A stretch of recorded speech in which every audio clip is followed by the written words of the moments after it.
Hey guys, so I have been asked a few times how I do our hymn study or where I've purchased our hymn study. This is just something that I printed and bound myself. I just made this on probably Microsoft Word. And then I just picked a bunch of hymns and bound them last year, and we have not worked through all of them, so we're using the same book this year from just various websites of some of my favorite hymns. I printed them off, and then what I do with the kids is, and I think if I can find the information on this below, or if I can find the information on this, I'll link it below, but I learned this from Sonia Schaefer at a homeschooling convention, and then I kind of took it and adapted it toward our own family.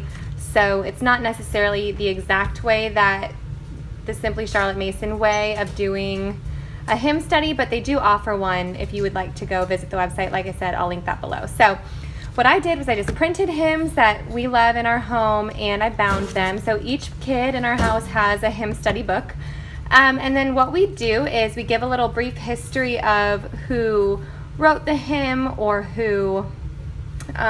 or why they wrote the hymn, or where in the Bible the hymn is from.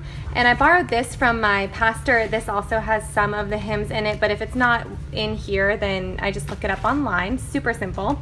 And then it takes us a few weeks, about 3 or 4 weeks, to go through and memorize each hymn. But what I do is I start and we learn the first line of the first verse one line of each verse each day. So what we do is we start with the first verse and we read it together. What a friend we have in Jesus, all our sins and griefs to bear. So then we talk about what that means to us.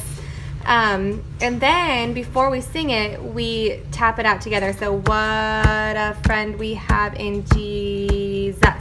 And so we start saying it like that a few times, and then I'll sing it for them, and then we'll sing it together a few times, and then I'll let them do it on their own. And so we do that each day, just one line, because I don't want to overwhelm them, and also because hymns have a lot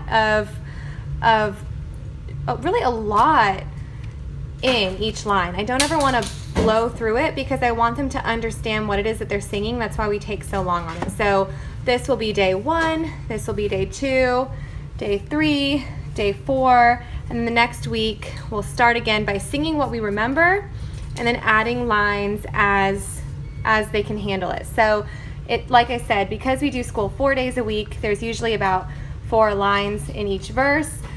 It usually takes us 3 to 4 weeks, depending on how many verses there are, to memorize a hymn and to know what we're singing and to sing it well from memory. So we'll close our books and sing what we remember and before we add a line. So that's basically how we do our hymn study. It's something that I really, really enjoy. We do this in the mornings in our home.